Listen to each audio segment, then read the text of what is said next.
Hai teman-teman, selamat datang di channel artikel YouTube. Channel pertama cerita Kenshin. Kali ini admin upload lagi ya. Makasih.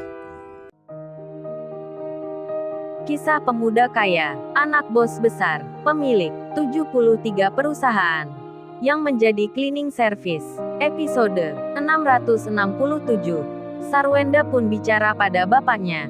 Oh ya Pak, memangnya rumahnya pemuda itu di mana Pak? Apa Bapak pernah ke sana? Apa saya nanti diterima? Sedang kemarin saya dan teman-teman menghinanya. Begitu pula Pak Tony yang punya perusahaan mengusirnya. Apa dia akan memaafkan? Pak Sarmin menjawabnya. Ya dicoba dulu Sarwenda. Tuan muda orangnya baik. Bapak pernah diajak ke rumahnya 2 kali. Padahal Bapak kemarin pakaiannya kotor.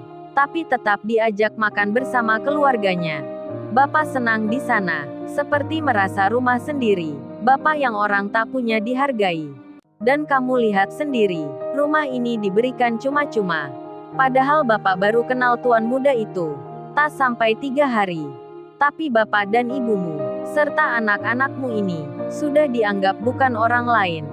Andai kalau tak bertemu tuan muda itu, kamu pasti belum ingat Bapak dan ibumu. Sarwenda pun melihat rumah bapaknya, yang lengkap dengan isi perabotannya. Bahkan rumah ini lebih besar dari rumah sebelumnya. Sarwenda dan Sisilia pun terheran. Ada orang dengan mudanya memberikan rumah begitu saja. Sarwenda berpikir dalam hatinya, kalau tidak bukan orang yang sangat kaya, tak mungkin memberikan ini semua. Sisilia temannya pun sama, jadinya mereka penasaran. Seperti apa rumahnya laki-laki itu yang disebut tuan muda. Kemudian satu hari berganti, Pak Tony pemilik perusahaan makin tak karuan bingungnya. Bank-bank lain mulai menagih hutangnya. Pak Tony sudah kehabisan apa yang dijualnya. Tinggal lahan perusahaan miliknya, yang segera akan disita. Pak Tony pun kelabakan, sudah minta tolong pada orang-orang pengusaha yang dikenalnya. Pak Tony mau berhutang, tapi kebanyakan dari mereka ternyata bagian dari perusahaan miliknya bos besar itu. Hingga mereka tak bisa menolongnya. Karena Pak Tony masuk dalam daftar hitam. Yang tak boleh dibantu. Apalagi bekerja sama. Pak Tony di rumahnya pasrah. 3 perusahaannya akan disita. Bahkan rumah yang tinggal satu-satunya mungkin akan diambil juga. Benar-benar kehidupan Pak Tony hancur seketika. Anaknya Ferry pun sama, merasa frustasi jadinya. Dalam sekejap mata, kekayaan ayahnya bisa hilang. Kemudian Sarwenda datang, memberitahukan maksudnya. Singkat cerita, Pak Tony langsung mengiyakan. Karena tak ada pilihan, apalagi kondisinya darurat.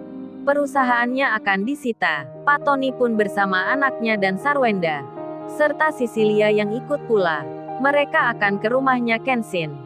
Terlihat Pak Sarmin pria tua yang diusirnya kemarin akan mengantarnya. Mereka itu tak naik mobil sendiri, melainkan naik angkutan. Karena mobil-mobil yang dipunya kemarin semuanya telah dijual, termasuk miliknya Sisilia yang ikut dihutang oleh Pak Tony. Duh, tak bisa dibayangkan. Pemilik perusahaan yang punya banyak pegawai bisa jatuh miskin naik angkutan. Sarwenda yang kemarin begitu sombongnya membangga-banggakan mobil mewahnya, kini bisa terbalik dirinya. Naik angkutan Pajero Jawa, yang dikenal panas di luar panas di dalam. Pak Tony pun sama, harus rela berdesakan, duduk bersama di satu angkutan dengan orang-orang yang tak punya. Padahal dirinya sekarang juga sama, menjadi orang tak punya pula. Hingga sampai pada akhirnya, mereka turun di depan perumahan. Mobil angkutan tak boleh masuk ke dalam. Lagi-lagi mereka harus berjalan. Bagi Pak Sarmin hal itu sudah biasa.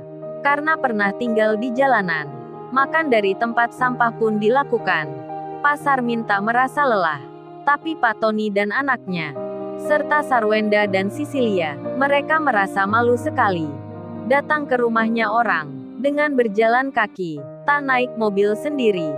Di tengah itu security perumahan bilang, kalau Bapak Mas dan Mbaknya kelelahan, saya bisa panggilkan Mas Kenshin ke sini, biar dijemput naik mobil. Karena jaraknya masih lumayan jauh. Pak Tony pun langsung mengiyakan. Security segera berjalan dengan motornya. Sesampainya di depan rumahnya Kenshin, ternyata lagi ada banyak tamu yang datang. Rupa-rupanya, bos-bos perusahaan dan pengusaha-pengusaha yang ternama diundang datang ke sini karena ada acara yang penting.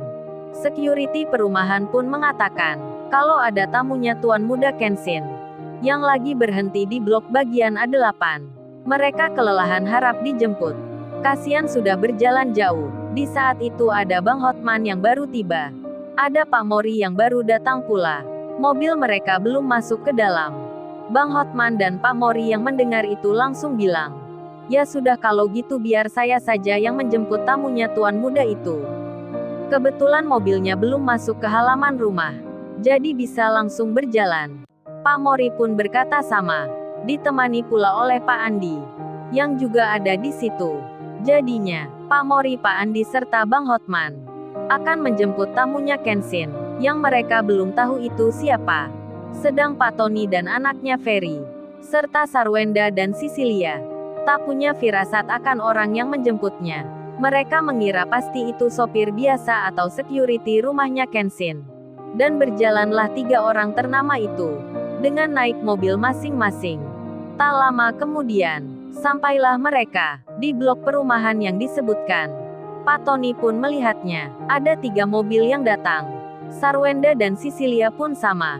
Melihat 2 mobil mewah dan 1 mobil biasa nampak berhenti di depannya. Lalu keluarlah orang dari masing-masingnya. Terlihat Bang Hotman langsung menyapa. "Apa benar Anda ini sedang mencari Tuan Muda?" Pak Mori pun sama. Bertanya pula, lalu beliau bicara, "Wah kalau tamunya Tuan Muda, mari naik mobil saya, kita ini menjemput Anda." Dan tiba-tiba terlihat Pak Sarmin yang keluar dari balik dinding. Bang Hotman pun menyapa. Pak Mori pun sama, "Loh rupanya Pak Sarmin. Kok Pak Sarmin jalan saja? Tinggal teleponkan kita bisa jemput Pak Sarmin." Sarwenda dan Sisilia pun terheran.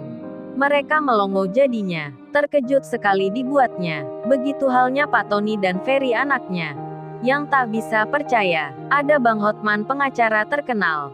Serta pengusaha properti yang kaya raya. Kok bisa-bisanya diperintah menjemputnya? Pak Tony pun menyangka, apa benar orang sekaya ini menjadi sopir rumahnya pemuda itu? Sarwenda pun sama. Gemetaran tubuhnya, jantungnya berdetak lagi. Sarwenda tak menyangka.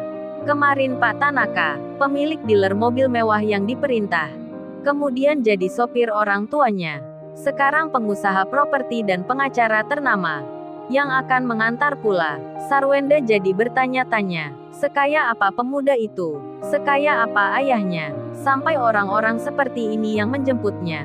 Sarwenda bertanya tentang Kenshin. Kemudian Pak Mori yang naik Ferrari, Bang Hotman yang naik Lamborghini, serta Pak Andi yang naik mobil biasa, mengantar mereka menuju rumahnya Tuan Muda. Kejutan apalagi yang akan dilihatnya?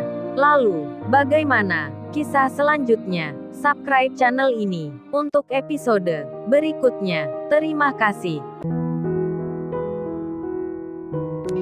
Jangan lupa ya guys, untuk kelanjutan ceritanya ada di Artikel YouTube. Jangan lupa subscribe ya guys, dan tekan notifikasinya.